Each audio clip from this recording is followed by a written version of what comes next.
Hello guys, I'm going to be showcasing our game. So in our game we have three main pieces, which is a triangle, the coin itself, and the player icon. So in our game we essentially have the player icon that can move, and we want to get as many coins as possible without hitting triangles.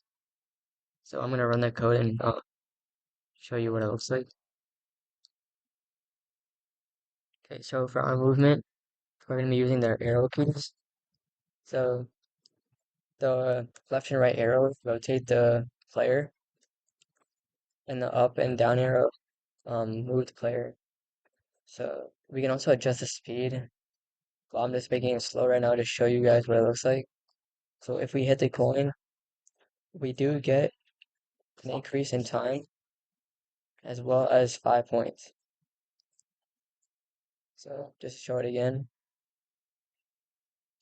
we hit 3 coins, so we get 15 points. Now I'll showcase what happens when we hit a triangle.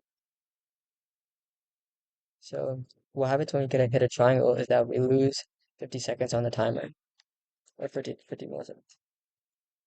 Um, so this we don't lose any points because we want the game to be like how many points you can get in the amount of time that you give yourself. Like the amount of time you have is purely dependent on what the player does.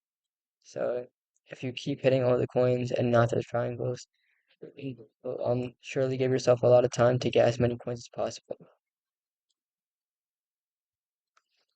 But sometimes if you don't hit the exact center of the coin, you're not gonna get the point. That's just the way the paintbrush like makes it. So we also do have a lambda expression that manages like what happens if we hit the boundary, or like what happens when the player icon collides with the boundary. So let's go to the boundary and see what happens. So as you can see, we get pushed back if we try to go out of the map. This is handled by our lambda expression. So I'm gonna end the game to show you guys what the ending screen looks like. So I'm gonna purposely hit triangles so I can reduce the time. Like I said, the time that you have is purely dependent on your ability to um hit coins or triangles.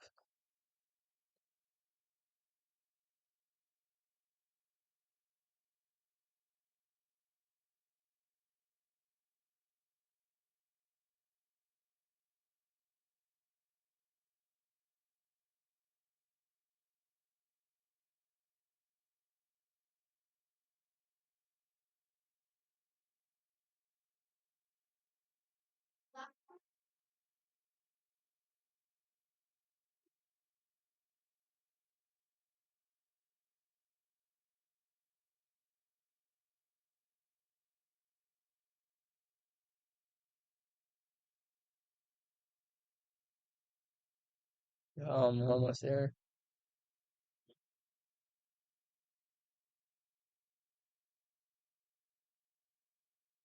So um so we do get the game over display. It shows us the score that we get. It's 5 points per coin hit.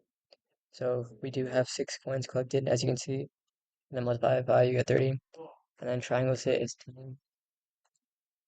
So yeah, that's what the game looks like. So let me show you our inner classes that we use, as well as the anonymous class.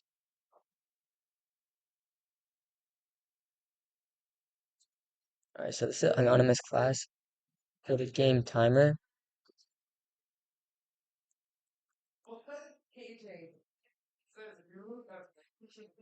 So these are the methods that we use to manage the time for our anonymous class.